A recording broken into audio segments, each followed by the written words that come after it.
Hello बच्चों, आइए इस प्रश्न को देखते हैं। प्रतिरक्षी या प्रतिपिंड अणु का अच्छी तरह से नामांकित चित्र बनाइए। इस प्रश्न की जो मुख्य अवधारणा है, मुख्य अवधारणा वह है प्रतिरक्षी। इसे ही एंटीबॉडी भी कहा जाता है।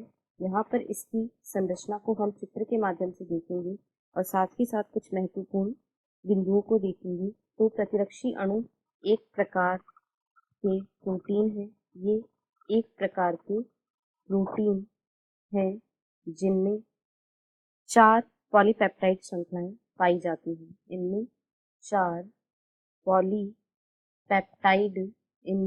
4 पॉलीपेप्टाइड श्रृंखलाएं पाई जाती हैं।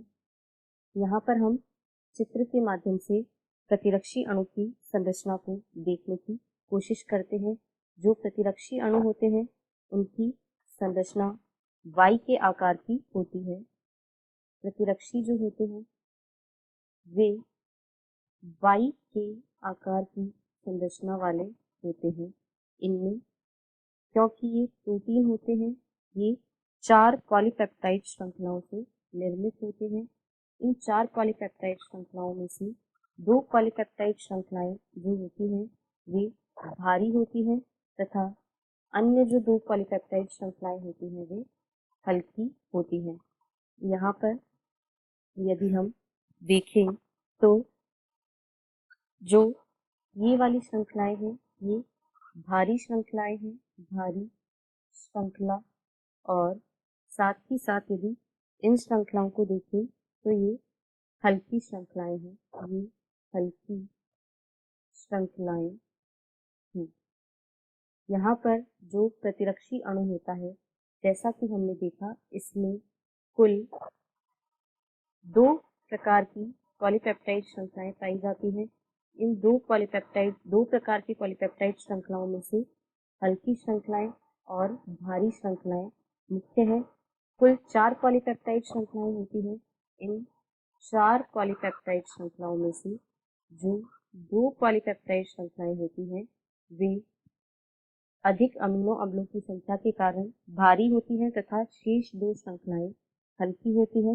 ये श्रृंखलाएं जो होती हैं ये आपस में डाइसल्फाइड बंधों के द्वारा जुड़ी होती हैं।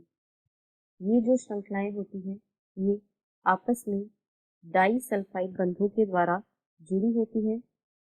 डाइसल्फाइड बंध इन श्रृंखलाओं को जोड़ने का कार्य करते हैं। सल्फर अणुओं से युक्त बंध यहाँ पर हम देख सकते हैं जिन्हें डाइसल्फाइड बंध कहा जाता है। अब जो यह सिरा होता है इसे एन सिरा कहते हैं और यही वह स्थल होता है जहाँ पर प्रतिजन बंधते हैं। तो इसे प्रतिजन बंधक स्थल कहा जाता है और यह प्रतिजन के जोड़ने के लिए स्थान होता है। यहाँ पर इन सिरों को हल्की तथा भारी श्रृंखलाओं के परिवर्ती भाग कहा जाता है। इन्हें परिवर्ती भाग कहा जाता है। ये हल्की तथा भारी श्रृंखलाओं के परिवर्ती भाग हैं, जबकि इस तरफ वाले हिस्से को स्थिर क्षेत्र कहा जाता है। ये हल्की व भारी श्रृंखलाओं के हल्की व भारी श्रृंखला के स्थिर या नियत भाग हैं। ये हल्की तथा भारी श्रृंखला के स्थिर भाग हैं। इस प्रकार हमने एक प्रतिरक्षी अणु की संरचना को देखा।